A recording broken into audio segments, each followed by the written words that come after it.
He who loves his life shall lose it, and he who hates his life in this world shall preserve it for everlasting life. I love this verse for many reasons. One of them, because like the scripture is so perfect and how the word of Yahweh, Yahushua, is a sword, um, double-edged sword.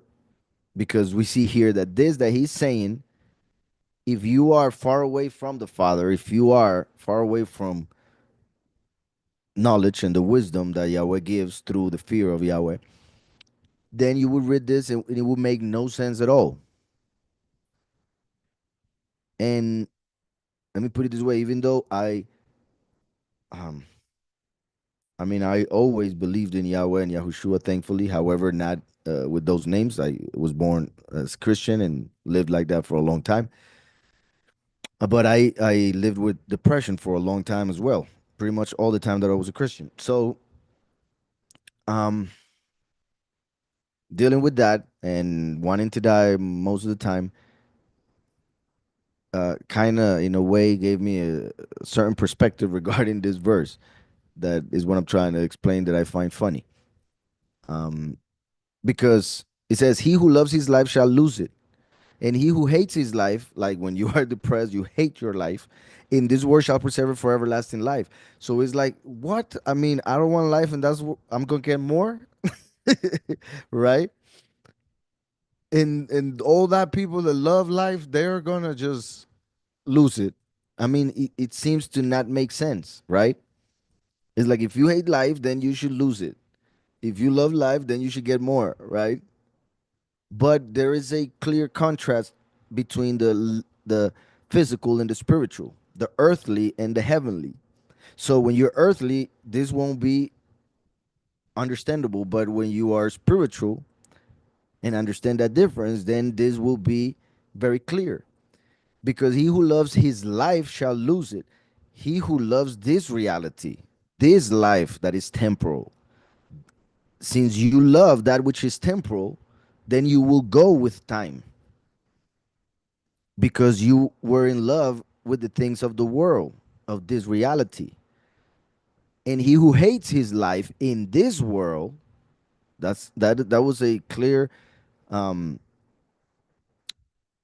um, clause, I could say, because he's not hates his life in general, but in this world. So we could add that to the previous part. He who loves his life in this world shall lose it.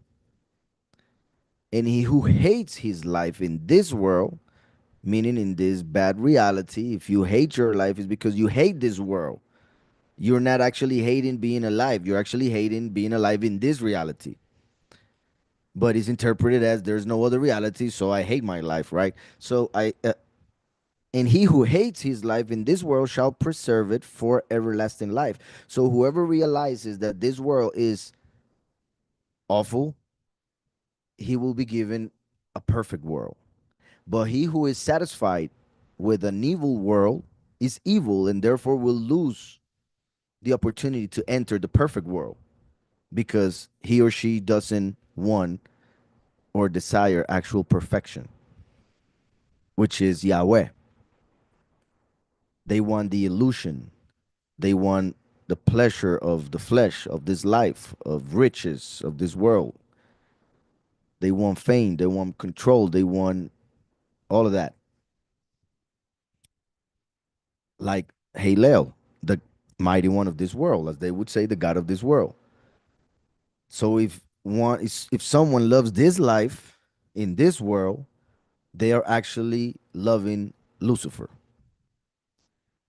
If you love Yahweh, you love the other world, the world that he promises. And therefore, you will realize that there is a lot to hate of this reality because Yahweh hates evil, and so should we. So, he who loves his life shall lose it. This is a verse also that I think about when it comes to Christianity, because sadly, I know there are a lot of Christians who actually believe, who actually want salvation, justification. They just don't know where to get it because they're not being taught the right way, sadly. But Yahweh is good, so he will get them. Um, Now, like I was saying, in Christianity, when you really think about it, really, really, really think about it, and you start paying attention, you will see that most Christians actually love their life in this reality, and they want more things of this reality in order to keep on loving it, right? Or loving it more. And like I was saying the other day, I was seeing a reel, another one, in which they were singing in a church about a song about the rapture, and they wanted to be caught up. They wanted to be caught up, and they were saying like, "Please come for us, please come for us, please come for us." But there was one woman in the background, but like in the background of the choir, right? Like they were all singing on the pulpit, and one of them said, "But not yet." Like right at the end of it, like, "Yeah, come, but not yet." Right? And I'm sure a lot of people get identified with that. They're like, "Yeah, yeah, we love you and everything, but we want to live more in this time."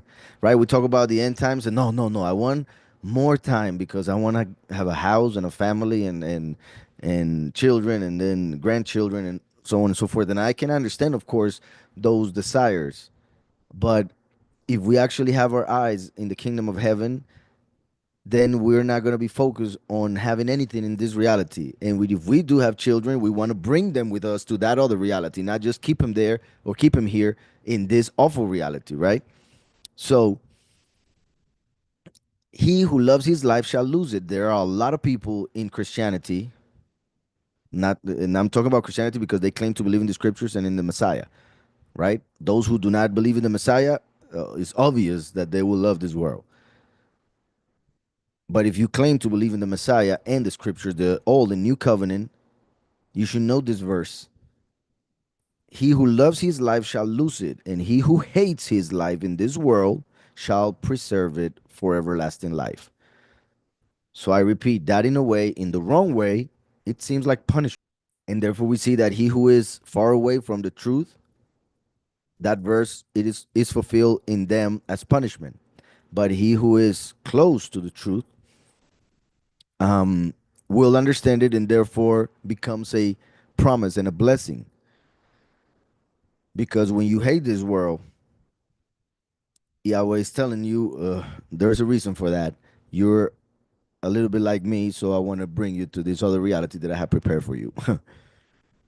If you are faithful with few, then you will be faithful with many. With many, in the sense that if you are faithful with false riches, as Scripture says as well, with this false reality, then you will be faithful in that perfect reality, and therefore you will be given that perfect reality.